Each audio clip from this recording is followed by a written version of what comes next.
हूँ बिजली बोर्ड के साथ, जो Himachal Pradesh state electricity board limited है, उसके साथ वर्तमान में सलाहकार के रूप में कार्य कर रहा हूँ। और जो मेरा पूरा जो जीवन रहा है वो Himachal Pradesh state electricity board limited को ही समर्पित रहा है। और आज हमने जो है वो इस बारे में जो है जागरूकता बैठक का आयोजन जो है वो करसोग विद्युत मंडल के अंतर्गत यहीं शहरी क्षेत्र में किया है।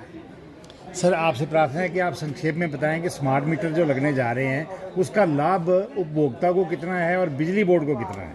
देखिए, जो स्मार्ट मीटर आजकल हम लोग लगा रहे हैं, वैसे तो हमारे जो मुख्य अभियंता जो है वो दक्षिण क्षेत्र में काफ़ी हद तक इसका काम हो चुका है।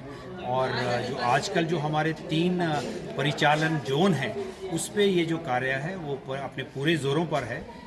हमारा मानना है कि जो ये स्मार्ट मीटर हैं ये बहुत अधिक जो है एक एक्यूरेसी को बताते हैं, और दूसरा इसमें बड़ी आधुनिक प्रणाली का एक बड़ा योगदान है। और जहां हम लोगों ने ये लगाए भी हैं, जैसे मैं कह रहा था कि जैसे हमारे ज़िला सिरमौर में ये लग चुके हैं, ज़िला किन्नौर के काजा क्षेत्र तक में लग चुके हैं, और हमारे जो सोलन है उस क्षेत्र में, शिमला और धर्मशाला में ये दूसरे चरणबद्ध तरीके से ये लगे हैं।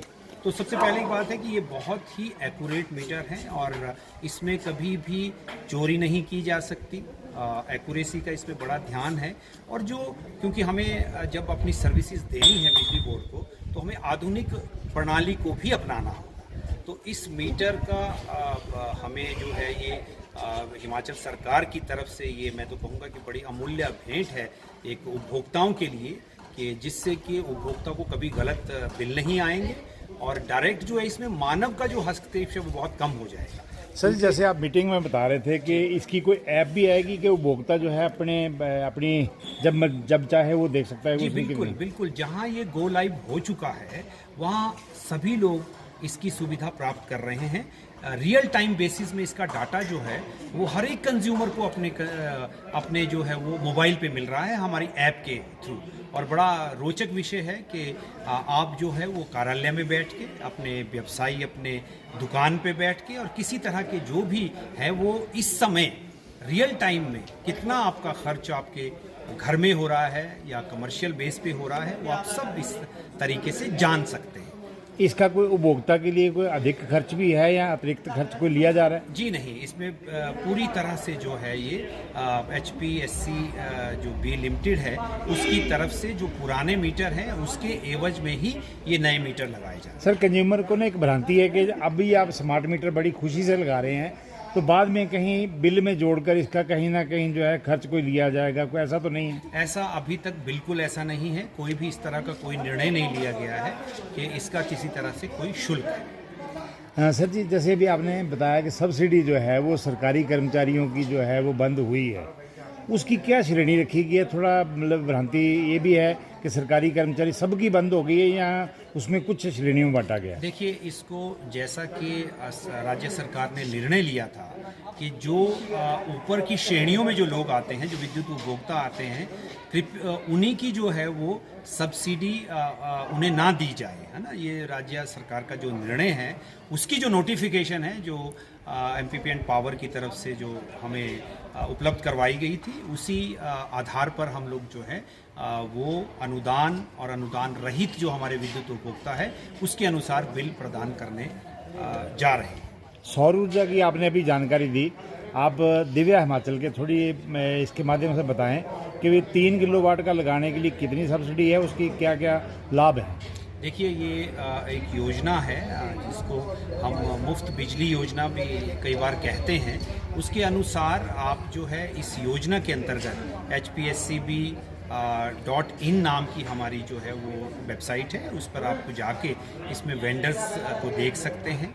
और सारी योजना इसमें मानव हस्तक्षेप बहुत कम है, ये ऑनलाइन योजना आप इसे कह सकते हैं। और अभी तक लगभग 4,500 लोग जो हैं जो हमारे हिमाचल में हैं इसका जो लाभ है, इससे भी अधिक लोग हैं जो आंकड़े वो हमें बता रहे हैं, लगातार बता रहे हैं, तो वो इसका लाभ ले रहे हैं। और इस योजना के अंतर्गत आपको करना कुछ नहीं है। सबसे पहले आप एक विद्युत उपभोक्ता होने चाहिए HPSCB लिमिटेड के, और उसी के नाम पे जो है वो आप जो है इस संयंत्र को, रूफटॉप संयंत्र है, आप जो घर की छत पे इस पे लगा सकते हैं। और घर की छत पे ये आप जितना चाहें उस कैपेसिटी की लगा सकते हैं, लेकिन आपको जो अनुदान है, जिसको हम सब्सिडी कहते हैं, वो 3 किलोवाट तक अभी तक इस योजना के अंदर उपलब्ध है। 30 किलोवाट तक 88,500 जो है इसमें आपको सब्सिडी प्राप्त होगी, और 2 किलोवाट का आप लगाएंगे तो 66,000, और इसी तरह 1 किलोवाट का लगाएंगे तो 33,000। ये सब्सिडी आपको अबाउट जो अभी हम लोगों ने जो हिमाचल का ट्रेंड देखा है, और यहाँ पर लगभग 2 लाख तक इसका जो खर्चा आ रहा है, और जिसमें कि आपको जितने किलोवाट का आप लगाते हो उस हिसाब से आपको जो है अनुदान प्राप्त होना बड़ा।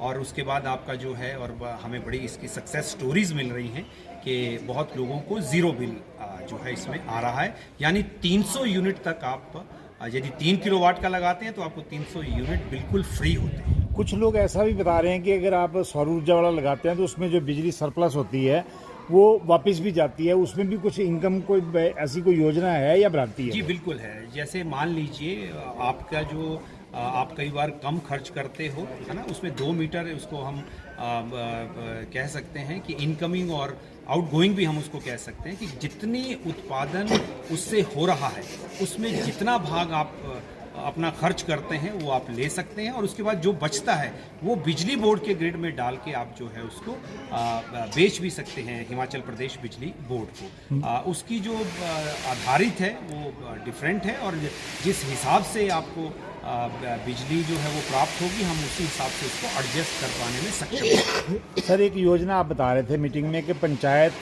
के क्षेत्र में यदि कोई संयंत्र लगता है तो उसका 1,000 रुपये मिलता है। जी हाँ, वो क्या है? इसी योजना के अंतर्गत यदि किसी पंचायत के अंतर्गत ये एक भी संयंत्र लगता है तो 1,000 रुपये, इसको हम इंसेंटिव कह सकते हैं, वो पंचायत को प्राप्त होता है। वो कोई पंचायत? जी हाँ, यदि मान लीजिए उस पंचायत के अंडर 10 ऐसे संयंत्र लगते हैं तो उन्हें उसी हिसाब से जो है वो पैसे जो प्राप्त हो। एक और आपने सर बात बताई कि जैसे दादे परदादे के नाम मीटर चले हुए हैं, उसका नुकसान क्या है, और उस चीज़ को सरल आपने किया है नाम बदलने के लिए, वो थोड़ा बता दें आप। देखिए, ये KYC का भी यही मुद्दा था कि हम लोग अपने उपभोक्ता को अच्छी तरह से जान सकें, इसीलिए हम लोगों ने ये स्कीम जारी की थी। और हमारे उपभोक्ता जो है वो डायरेक्ट रूप से हमारे बीच होना चाहिए।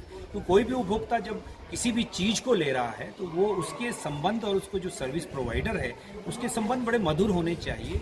और कई जगह देखा गया है कि पुराने नामों में मीटर चल रहे हैं, तो उसके लिए बोर्ड की तरफ से ये प्रार्थना की जाती है कि आप बिजली बोर्ड के दफ्तर में आएँ और जो आवश्यक दस्तावेज हैं उनको आप भरें, और जो मीटर हैं उसको जो कई जगह देखने में आ रहे हैं कि पूर्वजों के नाम तक में मीटर हैं, उनको अपने नाम करें, उसी में आपका फ़ायदा रहेगा और उसी में आप अच्छी सर्विस लेने के लिए भी सक्षम रहें। सर, सौर ऊर्जा में जो लगना है, प्लांट जो लगना है, उसमें जो है जब वापस बिजली जाएगी तो क्या जिस रेट पे आप बिजली दे रहे हैं उसी रेट से वापस जाएगी? जी नहीं, इसके लिए जो हमारा HPRC है वो समय समय पर दरों का निर्धारण करता है, उसमें उपभोक्ता को भी जानकारी दी जाती है। जी जी बिल्कुल। कुछ और अपनी ओर से आप जो संदेश देना चाहें वो जरूर आप। देखिए, हिमाचल प्रदेश बड़ा एक खुशकिस्मत प्रदेश है जहाँ ग्रीन एनर्जी के माध्यम से हम लोगों को जो है, अपने उपभोक्ताओं को है, बड़ी सस्ती और बड़ी सुचारू रूप से, बड़ी सुनिश्चित और गुणवत्तापूर्वक जो विद्युत उपलब्ध करवा रहे हैं। लेकिन कई जगह कई बार कुछ हमारे जो अधिकार भी हैं वो हमें तभी प्राप्त होते हैं जब हम लोग अपने उसमें सशर्त काम भी करें। तो मेरी उपभोक्ताओं से, विद्युत उपभोक्ताओं से यही आग्रह है कि वो अपने अधिकार को जानें, लेकिन साथ साथ में अपने कर्तव्यों का भी निर्वहन करें, जिससे कि हम हिमाचल प्रदेश को जो है पूरे देश के सामने एक असल जो विद्युत राज्य है उसके रूप में सामने लाने में सफल रहें।